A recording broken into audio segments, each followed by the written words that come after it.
Le problème, c'est qu'on n'a personne avec qui faire un compromis aujourd'hui. Là, la responsabilité, malheureusement, elle est largement la responsabilité du président qui a causé un dommage dramatique.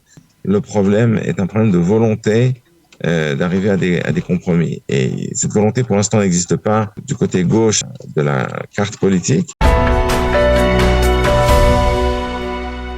avons le plaisir d'être en ligne avec Amir Weitman. Amir, bonjour, Boker Tov. Bonjour, Boker Tov.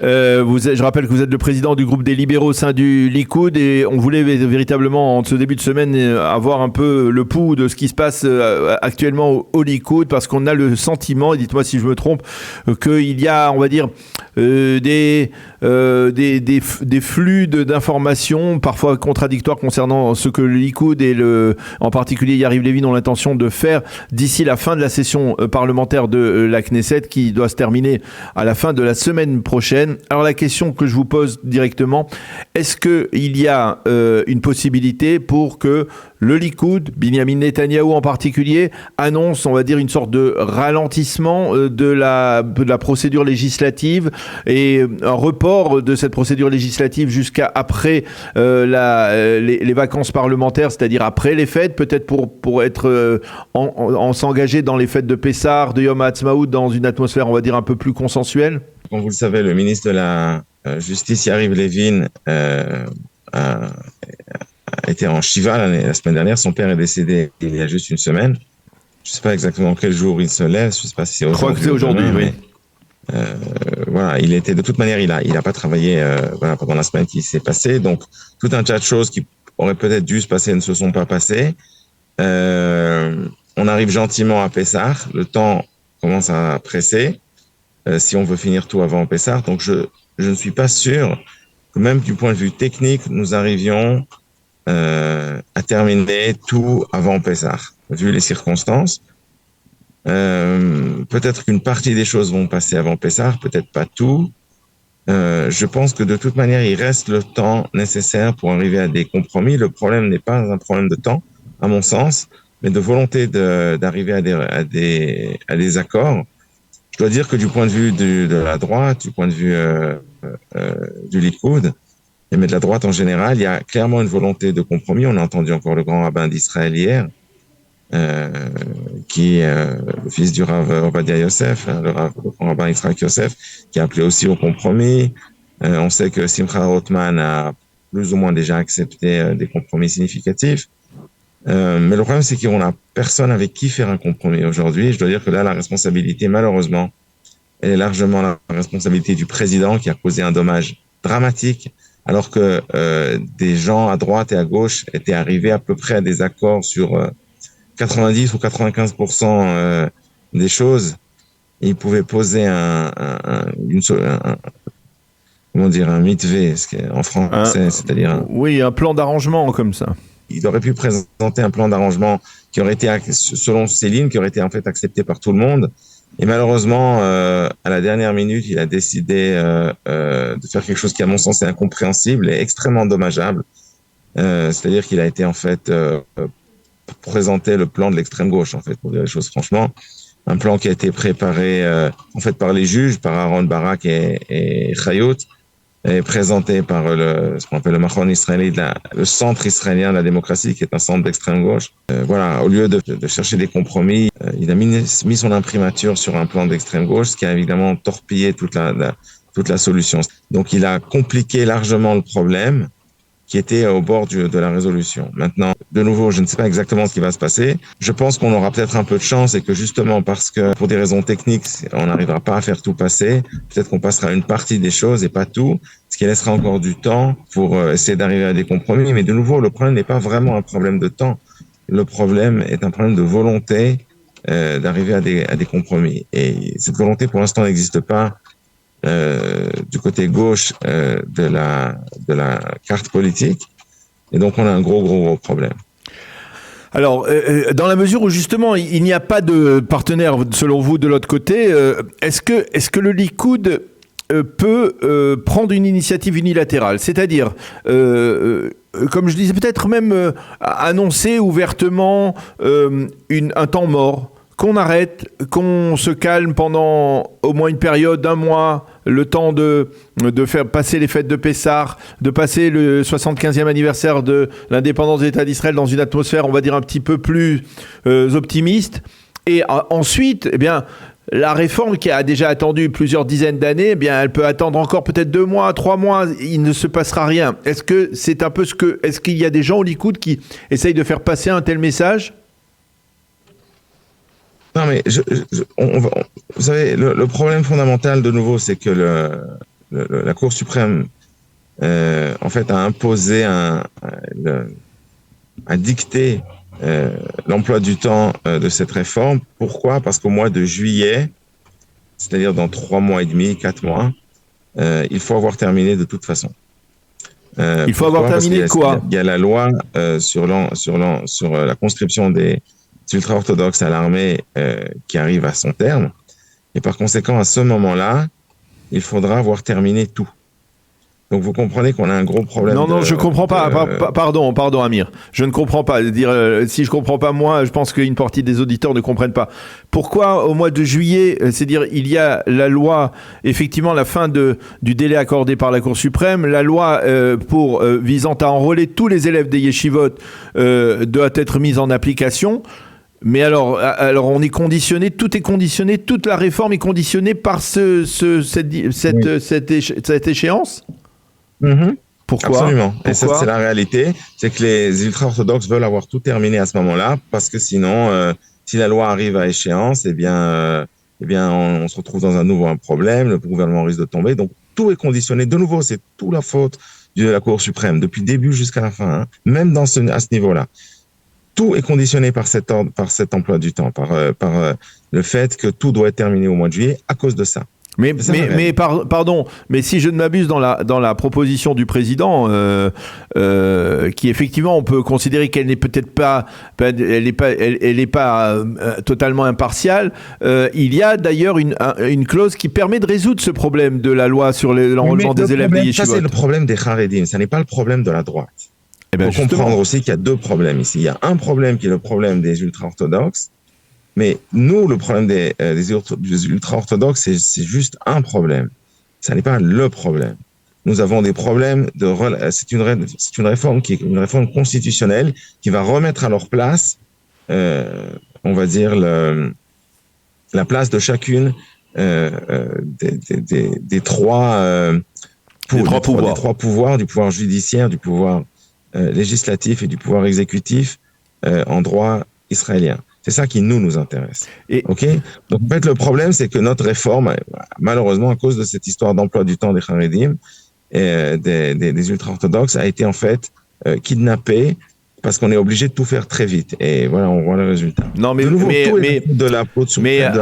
Amir, alors là, je ne vous suis pas parce que, c'est-à-dire, d'un côté, vous nous dites c'est un problème les orthodoxes et cette loi, c'est un problème. Oui, mais ce sont les ultra-orthodoxes qui mettent la pression. Et alors, attendez, je m'excuse, mais les orthodoxes mettent la pression et donc Binyamin Netanyahou, qui est Premier ministre, ne peut pas dire aux orthodoxes attendez, on va essayer de trouver une solution spéciale pour la loi, mais on n'est pas obligé, nous, de faire toute la réforme pendant toute cette période dans la précipitation sans un consensus, parce qu'une réforme constitutionnelle, comme vous le dites, si elle n'est pas faite de manière plus ou moins consensuelle, hein, même si tout le monde n'est pas d'accord sur tout, eh bien, elle n'a aucune chance de se maintenir, vous le savez. Oui, mais je suis parfaitement au courant des problèmes, hein, mais je vous explique quel est le problème.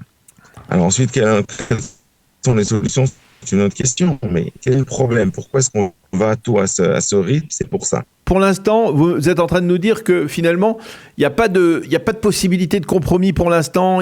On va droit dans la confrontation avec l'opposition aujourd'hui autour de cette réforme.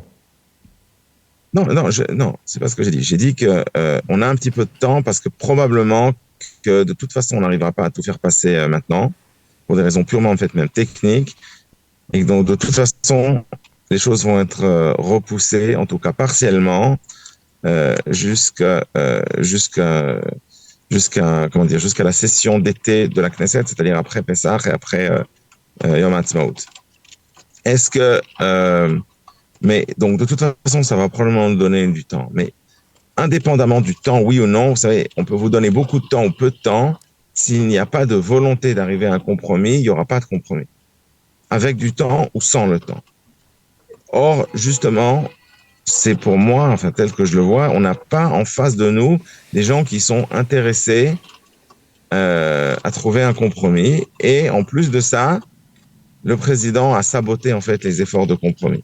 Alors, donc on est dans une situation qui est quasiment sans issue. Et donc en fait, ce qui va se passer à la fin, je pense, c'est que nous allons faire, donc le Likoud, la droite, nous allons faire des compromis en fait de manière unilatérale. Et c'est ça qui va passer à la Knesset en fin de compte.